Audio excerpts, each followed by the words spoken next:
कई बार जब लोग जीवन में काम करना शुरू करते हैं तब उन्हें बहुत ज़्यादा दर्द होता है, तकलीफ होती है, उन्हें बहुत ज़्यादा मेहनत करना पड़ता है और ये बात उनसे बर्दाश्त नहीं हो पाती है।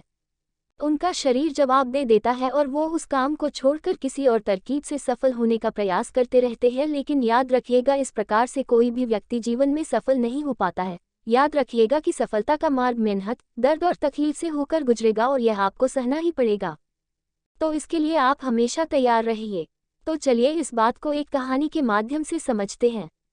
एक बार एक मूर्तिकार अपनी छेनी और हथौड़ी से एक पत्थर को भगवान की मूर्ति का आकार देने का प्रयास कर रहा था। जैसे ही वह छेनी पर अपना हथौड़ा चलाता, वह पत्थर चिल्लाने लगता और कहने लगता है कि ये क्या कर रहे हो, मुझे इतना मार क्यों रहे हो, मुझे बहुत दुख हो रहा है, तकलीफ हो रही है, पीड़ा हो रही है, मुझे अपने हाल पर छोड़ दो और यहाँ से चले जाओ। मूर्तिकार ने उस पत्थर से कहा, मुझे बहुत अच्छे से पता है कि तुम्हें बहुत ज़्यादा दर्द हो रहा है, तकलीफ हो रही है और तुम बहुत ही ज़्यादा पीड़ा में हो। लेकिन यदि आज तुमने इस दर्द को नहीं सहा, इस तकलीफ को नहीं सहा, तो जीवन भर तुम यहीं इसी प्रकार से पड़े रहोगे। मुझे पता है कि तुम में आगे बढ़ने की अपार संभावना है, तुम एक बहुत अच्छे पत्थर हो, लेकिन यदि तुम इसी प्रकार से रहोगे तो कभी भी आगे नहीं बढ़ पाओगे। इतना कहकर मूर्तिकार औजार उठाया ही था कि पत्थर फिर से चिल्लाने लगा, गिड़गिड़ाने लगा, विनती करने लगा कि मुझे अपने हाल पर छोड़ दो। मुझे पता है कि जीवन के लिए कौन सी चीज़ सही है और कौन सी चीज़ गलत है। मुझे बहुत ज़्यादा दर्द हो रहा है, अब मैं इस तकलीफ को बहुत ज़्यादा नहीं सह सकता। मैं जिस हाल में हूँ उसी हाल में छोड़कर मुझे तुम यहाँ से चले जाओ।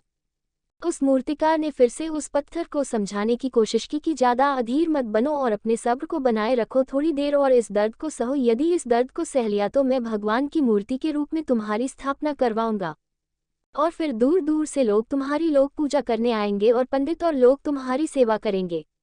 लेकिन पत्थर ने उस मूर्तिकार की एक भी बात नहीं मानी, वह चिल्लाता रहा और अपनी बात पर अड़ा रहा। मूर्तिकार ने उस पत्थर को समझाने की बहुत कोशिश की, लेकिन वो पत्थर नहीं माना। अब मूर्तिकार भी थक चुका था और वो उस पत्थर को छोड़कर आगे बढ़ गया और थोड़ी ही दूर जाकर देखा कि एक और बहुत ही अच्छा पत्थर वहां पड़ा हुआ है। उसने छेनी और हथौड़ी उठाए और उस पत्थर को मूर्ति बनाने के लिए वो तैयार हो गया। मूर्तिकार ने छेनी और हथौड़ी का वार दूसरे पत्थर पर जारी रखा। दूसरे पत्थर को भी दर्द हुआ, तकलीफ उससे भी हुई, लेकिन उस पत्थर ने बर्दाश्त कर लिया और देखते ही देखते थोड़ी समय के बाद उस पत्थर ने भगवान की मूर्ति का रूप धारण कर लिया। थोड़े दिन बाद उस मूर्ति की एक मंदिर में स्थापना हो गई। धीरे धीरे करके लोग वहां पूजा पाठ करने आने लगे, लोगों की मन्नतें वहां से पूरी होने लगी और वह मंदिर बहुत ही ज्यादा प्रसिद्ध हो गया। अब धीरे धीरे करके दूर दूर के गांव से लोग वहां पूजा पाठ करने आने लगे। फिर एक दिन उसी पत्थर को उसी मंदिर में लाया गया और उसे एक कोने में रख दिया गया। अब लोग आते और उस पर नारियल फोड़ते। ये कोई और पत्थर नहीं बल्कि वही पत्थर था जिसने दर्द को नहीं सहा था।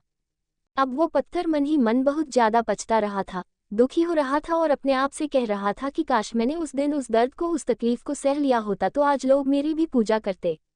इसलिए आप भी अपने जीवन में हमेशा याद रखिएगा कि जब भी आप अपने करियर की शुरुआत में किसी काम को कर रहे हो, पढ़ाई कर रहे हो या कोई भी काम कर रहे हो और उसमें आपको दर्द हो रहा है, तकलीफ हो रही है, ज़्यादा मेहनत करना पड़ रहा है, तो आप रुकिएगा मत, किसी और रास्ते की शुरुआत मत करिएगा, क्योंकि कोई और रास्ता आपको सफलता नहीं दे सकता है। आपको उस दर्द को, उस तकलीफ को सहना ही होगा और उस दर्द को, उस तकलीफ को सहकर आप ज़्यादा मजबूत बनेंगे और तभी आप अपने जीवन में आगे बढ़ पाएंगे। और जीवन में हमेशा याद रखिएगा कि आपको पहले पत्थर की तरह नहीं बल्कि दूसरे पत्थर की तरह बनना है। यदि ये कहानी आपको पसंद आई हो और इससे कोई सीख आपको मिली हो तो अपने दोस्तों और अन्य लोगों के साथ शेयर जरूर करिएगा और इस चैनल को लाइक और सब्सक्राइब करिएगा। धन्यवाद।